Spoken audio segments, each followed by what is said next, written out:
we are live now. Hello, welcome to Bike4tourism. And I will call now to join our conversation Sherry Tucker from Canada. Hello, Sherry. How are Hi, you? Anna. I'm good, thank you.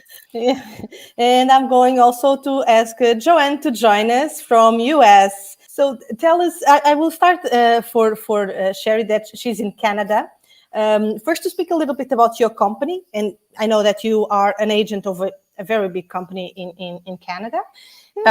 So my company is called Love the Way You Travel, and it's actually a rebranded company. So I've been a travel agent for quite a few years, but just during the pandemic, I rebranded, and my company is now focused on adventure travel and responsible tourism. And I'm based in Halifax, Nova Scotia. Joanne, tell us a little bit about where are you based, about your company? Where are you Sure. based in US? And yeah, what time is also in the place you are right now? So I am based in Boston, same Mm-hmm. time as Sherry. It's 5 o'clock here, Eastern time.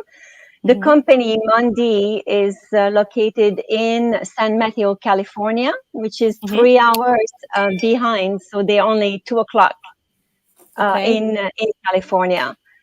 Mm-hmm. Um, so we are a company that specializes in wholesale air.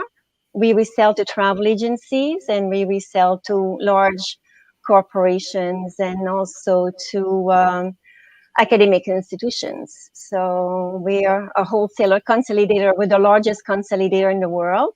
So Mondi by itself is a IT company, but we have all those consolidators under the Mondi brand. So thank you for inviting us today, and happy to join this Yeah. biking event. Yeah, Joanne, for long you are in the business, in the travel industry, Mm-hmm. and usually doing a lot of new projects, also with the relation with the couple of values behind, not only travel for travel. Do you want to share with us this experience that you acquire all over these years? Sure, sure. So I started out a long time ago in Santa Barbara, California, Hmm. as a regular travel agency providing experiences mainly in Europe. And then I graduated in the last 15 years to specialize in traveling with a purpose. Mm-hmm. So trips where education and so academic institutions team together with NGO, Mm-hmm. and people go on a trip to apply the skills they learn in school and also make a difference within that community. So I Mm-hmm. work with very specialized providers around the globe to provide an academic experience that gives 3 credits for university students, along with providing some type of internship. So I do a lot of that, and also a lot of luxury travel for people that have the time and the money to travel around the globe, and often they want to see projects, and often they want to take care of their health, or they just want to work abroad sometimes. And Sherry, you rebrand your company right now, and you moved more for this responsible tourism and sustainable tourism, adventure also. So biking, it's Mhm. coming very well with the when we probably approach you with this Bike4tourism event. You said this might be very interesting for me. Yeah. So why did you feel that with this pandemic? It could be a good opportunity to rebrand for adventure and more responsible and sustainable tourism. So I've always done adventure travel and responsible tourism. I've just never promoted it so much that way. So Mm-hmm. a lot of my clients are already in that space, are already looking for more adventurous travel. I don't really do all-inclusive vacations or beach vacations so much. It's always been that adventurous Mm-hmm. style.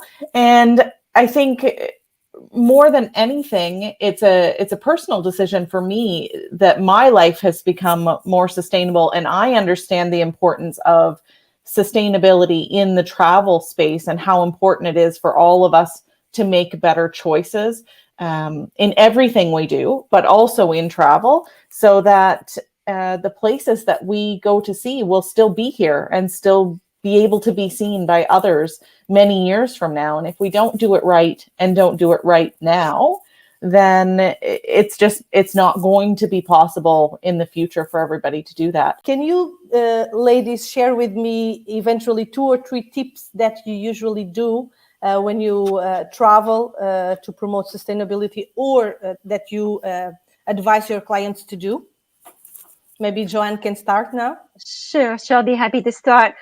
For me, I'll just go back a little bit. I think it's important that the communities benefit from the travel, and they benefit well. So I think we have this great opportunity for the communities to be more involved in how travel will look like. And I think, I see from my travel recently, a lot of communities want to rebuild sustainability because it's their survival. So I start out with the community for the answer here. And what I see is communities are wanting to put cycling more at the forefront in the cities. Like Paris, for instance, has this cyclable area around Paris now that used to be with a railroad area. They're reforesting, they're putting trees again and making it a nice space for people to have more open air spaces in the city, and be providing resources to be respectful of that by encouraging people to do bicycling, encouraging walking, encouraging health. And I think that is how tourism will, to me, starts.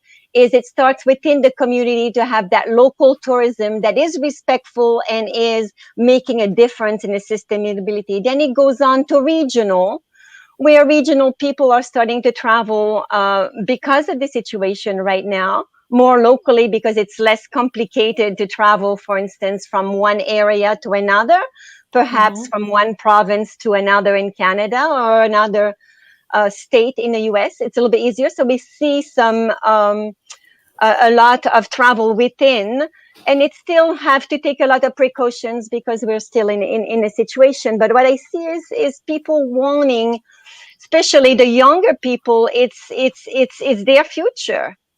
And they want to have tourism that will last. A lot of people, I think, the younger people feel that you can also get a lot of positive experience by some virtual tourism and local tourism and some international, but you have to measure the footprint. International has a lot more footprint, so you have to make it a worthwhile trip, maybe fewer trips, longer period of time, so you're not on the plane every other weekend trying to go different places. So that's how I see sustainability, is locally, by encouraging people to do a local walk, cycling, healthy living, regionally, and then internationally by doing longer type of trips, and perhaps trips where you get to learn from the area, so you can learn maybe new ways of being more sustainable, because different region, depending on their situation and resources, we get tips from them on how to preserve, especially countries where they have less resources than in the US and Canada. Maybe they're a little more conservative with the resources, which will help with sustainability. And the same question for you, Sherry, to share some tips that you might advise your clients or that you use when you travel. Things like traveling without plastic. So taking your reusable bag with you and not being scared to actually use your reusable bag. So a lot of times at markets, vendors will hand over things and they want to package it all up and give it to you in a whole bunch of plastic. They wrap it in plastic and then give it to you in a plastic bag. And it is okay to say, no, that's okay. I'll take it without all of that. You don't have to take all of that excess. Traveling light and not taking anything extra with you that you don't need or that you'll leave behind. So, don't take a tube of toothpaste in a cardboard box, right? Like that's how it's sold, but you don't need to take the whole thing with you. You just take the toothpaste with you. buying eco-friendly toiletries and using refilleries. I don't know what you would call them there, but here we call them refilleries. So if you have your little, instead of buying travel size products at your, well, we would have Walmart here, but at a superstore of some kind, instead of buying those little travel size products that are way overpriced, and you just throw away the bottles or maybe recycle the bottles afterwards. Instead, if you buy reusable bottles and then take them to the refillery and get your body wash and shampoo and conditioner and things like that to take with you. The other thing, like Joanne was saying, I really believe in community tourism as well. And I know that tourism has this amazing opportunity to spread wealth. And the way that tourism has been done in the past hasn't always been good at that. So a lot of tourists go to the big cities. A lot of the cruise ships come into the big cities and the big ports. But often those people, those tourists that are spending millions of dollars, don't get into the interior of whatever country it is.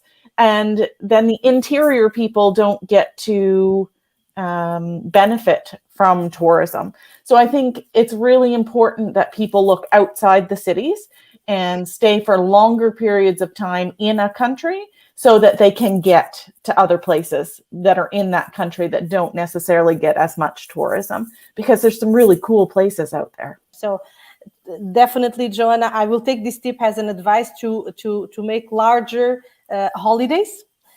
So people can really enjoy. They go and they can see really the inland part of the countries and outside of the big cities, has a good tip to support the local communities. Definitely, this seems very, very interesting.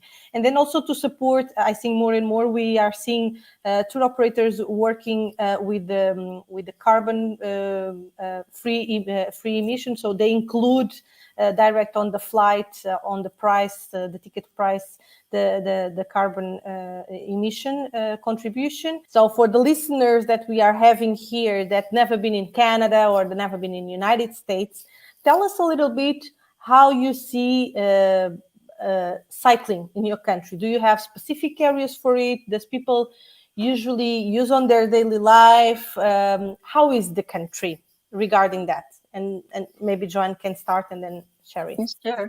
Sure. In the area where I live in the United States, it's different in different states. I mean, we forget how big the United States are. When I lived in California, people were biking everywhere, a lot of outdoor activities, a lot of biking clubs that you could, and because the weather is also nice all year round, it's easy to bike all year. And actually, my very first job in a travel agency, I stayed in an area close to the university, and I bike along the beach. On one side in Santa Barbara was the beach, the other side was orange groves. They were farms, and I bike about 8 kilometers, about 5.5 miles every day to go to work and back. And it was very pleasant because there was a biking route, and it was very much a community, a student community, and a downtown. So California was quite easy. In Boston here, in Philadelphia, where I recently lived, and in Washington, D.C., being larger cities, it's a little bit more difficult because you do have bike paths, but you also have lots of cars. And I find that a lot less enjoyable. And do you feel that the government in the United States is promoting, because I have the feeling, maybe I'm completely wrong, that the car is very important for American citizens? Unfortunately, you're right. Okay. Well, it's. Do you feel that the government is promoting somehow this change? Because in New York we see many bicycles, well, many cars also, but but a lot of bikes also. So it's easier to pick and go, and there's an effort. Yeah, there's an effort. There's no doubt there is an effort from the local governments to promote that. I'm in my opinion, if there were like areas that would be close to cars and would be only mostly bikes, I would feel quite comfortable, and I think more older people would bike as well. And I Sure. think there's efforts being done, but not not enough fast enough. Sherry, how is in Canada?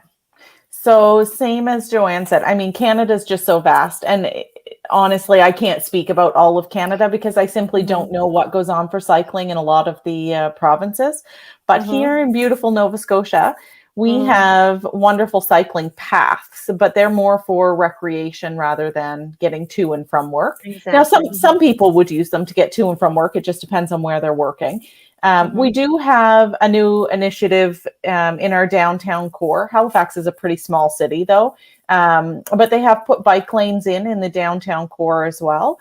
But from where I live, just outside of the city center, I would have to bike with traffic to get in to even be near the bike lanes. Do you start to have inquiries to travel? Do you feel that people is really willing to travel and they want just to pass this bad moment? How is the reality now at the moment with your companies? Let's start Cherry first, just to change the order. So I think reality is nobody's going anywhere really for leisure right now.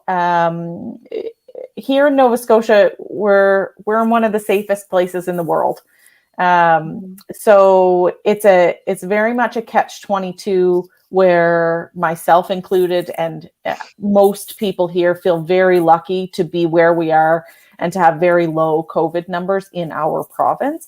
But we have had very strong lockdowns in this part of our country. So we can't even easily travel within our own country right now. And it's been that way for quite some time. On the other hand, people are absolutely itching to get out of here as much as they love exploring Nova Scotia, and people have done a really fabulous job in the last year. Internationally, though, yes, people are booking. Definitely Canada is slower than the US to pick up on bookings. I know the CDC has come out and said that vaccinated travelers can start to travel again. Canada's not there yet. And very specifically in the maritime provinces where I live, we're a bit more conservative. I think it's going to take a little while before people are ready to travel again. But bookings are picking up for 2022. And some people are booking for 2023. So, there's definitely the hope for the future. Joanne, how is picking up the market in US? For us, it's been just like Sherry's saying, people are not traveling right now, and bookings that I do mainly group travel, small and large group travel.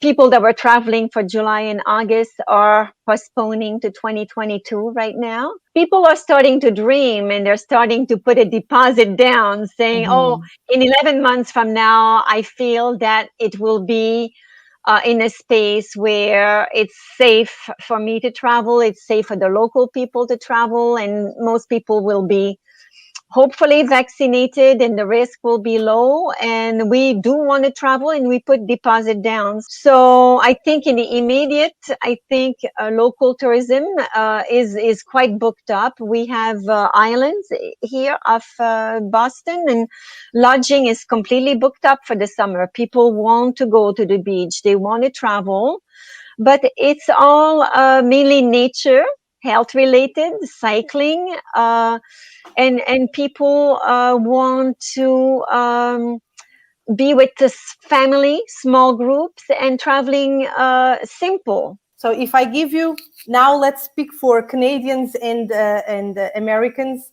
Let's give them a message. If I give you a couple of minutes for you to incentivize people to participate in this event from your country, what would you tell them? Why they should participate in Bike for Tourism event? It's about showing off your own country and own province in our case here.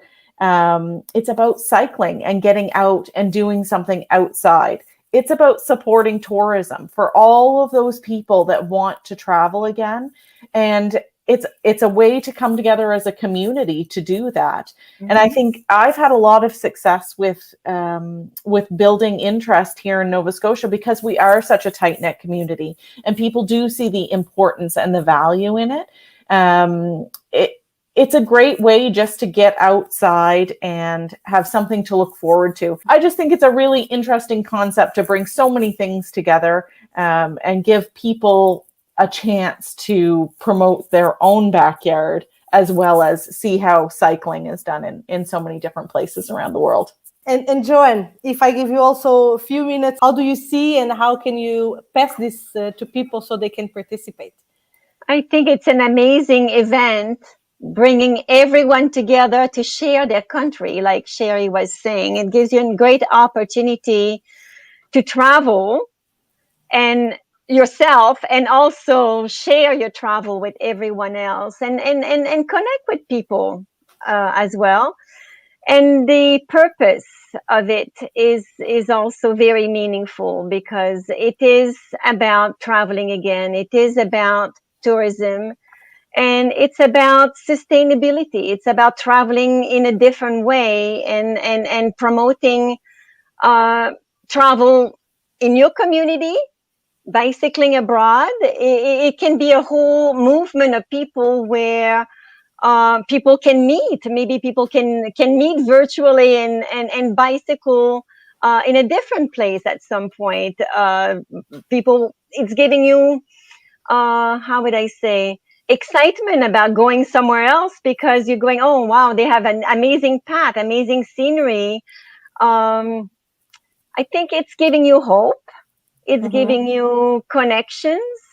And also I like the NGO portion of it where I think we will be giving some of the proceed to NGO for sustainability. It can be for planting trees. I'm really impressed with so many countries that I was not even aware that they were the cycling habits, like Mongolia, like Kenya, like Bangladesh. So I'm really impressed about the groups that are coming into our community and they are sharing, and even the places that that I will never suspect in my life that there will be such amazing places to visit by bicycle. And I think this is something really cool that we have on this event is we cannot go and ride all these paths, all these places, but we can see that they exist, and maybe one day we can select a couple of them to visit. So how people can reach you? For me, people can reach me at info@lovethewayoutravel.com. Okay. A couple of great community partners here in Halifax. Now, it won't necessarily help people that join in from other parts of the country, but we do have Cyclesmith, which is a bike shop here in downtown Halifax. They're offering 10% off for parts and accessories, and that can be booked online. I've got a great partnership with Intrepid Travel, and we're doing $100 off North American cycling trips or $200 off international cycling trips. Those are specials just for booking with my team specifically. And then here locally, we have a lovely spa called Sensi Nordic Spa. And I'd say it probably opened about 2 years ago because it was definitely open before the pandemic. And they're doing up a gift basket. We're going to do a raffle for the gift basket that has a couple of spa passes in it as well. So we've got some nice little prizes and a few other things coming along the way too that are still in the works that I can't announce quite yet. So, and Joanne, regarding you, I know that you have it in mind. Still not be possible to announce a couple of plane tickets, right? That's right. Hopefully, I'm still waiting to hear back from a few airlines. Hopefully, we can offer that, and maybe in the next week or so. So just to wrap up, I want to tell everyone that is listening or seeing our live that you can also visit the website. And there's one part that is saying prizes, some of the prizes that we are also raffling to all participants. And every participant will also contribute to an environmental cause. with part of the funds that we are getting. So this is also important. Thank you so much, Sherry and Joanne, for being with us tonight, and we will see next live probably next week. Thank you. Thank Bye you. to all. Bye-bye. Bye-bye. Thank you.